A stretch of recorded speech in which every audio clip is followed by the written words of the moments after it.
thank you so much for coming. We are U2. No, we're not U2.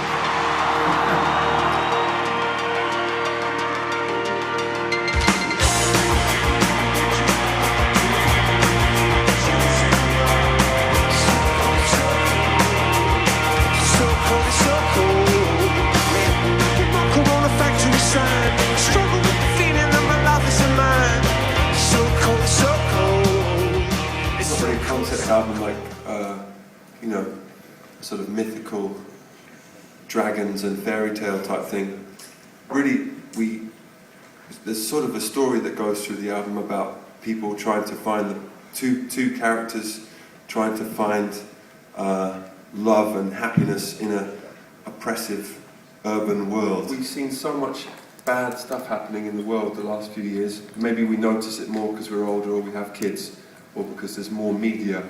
But you know, there's been recessions and floods and earthquakes and you know, so much bad stuff going on. So we were thinking, well, we have to set the album in a backdrop of, you know, all the pain that we see. Mm-hmm. But we also want to make a joyful album about love and all the positive things. Mm-hmm. And so we made kind of two characters who meet against this backdrop of hardness, you know, which is the world. And that's really the concept. They find each other and they find love and they find the positive things. Trying to tear us apart. The fire from my belly and the beat from my heart. Still I won't let go. Still I won't let go.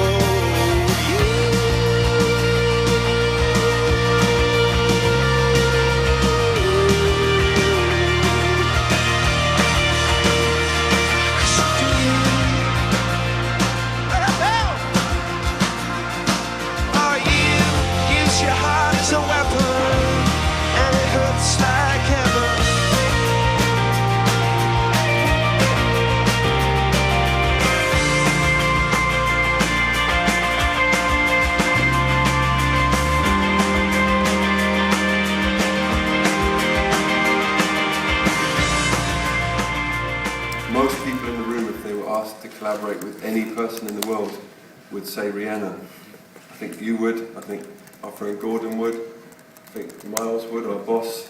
She's just amazing. And we had this song that we really liked, which was kind of written for her about 2 years ago when she was doing the Rated R album, which was quite a dark sounding album. And we just had this song, and we were also playing it as a band. So we didn't really want to give it away because we liked it too. So then we thought, well, maybe she will sing it with us because we're such big fans of hers. And by some great stroke of fortune, she did it.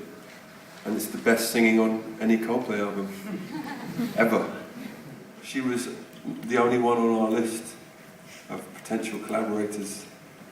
I don't know if we'll have another list one day, but that was our dream and it came true. Oh, it hurts like heaven. Yes, sir.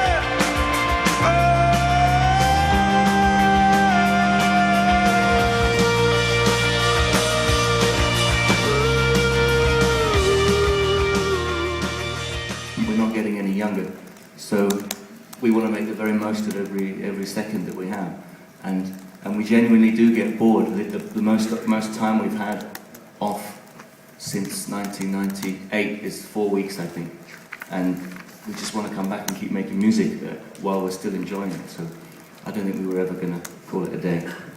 It's not to use. Most of his ideas are good. I think what we've learned is to. Brian's come up with ideas, and we've all come up with ideas that didn't go anywhere. But I think what we've embraced is the fact that we need to try them and not laugh at any idea before we actually experiment with them. One of Brian's ideas a while ago was to get hypnotised. He had a friend who's a hypnotherapist, and he came in and we went under his magic spell and we played music for a while. And although it didn't really come to anything, it was just the willingness to embrace ideas that I think is important, because every time you try something,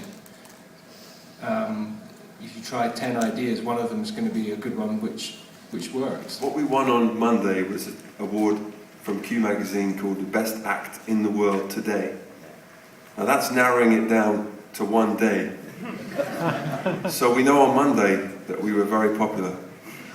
But you can't assume that that carries on for the rest of the week. And also U2 were in the room and they won a much bigger award. So we don't know if we just won that award because they needed to win the bigger one. I'm not really answering the question, but I think as a band now you have to be measured against all the bands that have been. And so there's no way we're top of that list, you know what I'm saying? The Beatles and the Stones are up there, and then U2's up there, and the Who are up there, and but then that's just rock music. And then there's talking about Bob Marley and Stevie Wonder and Michael Jackson, and now we're down to about 50. And we keep adding names, and we'd be lucky to make the top 200.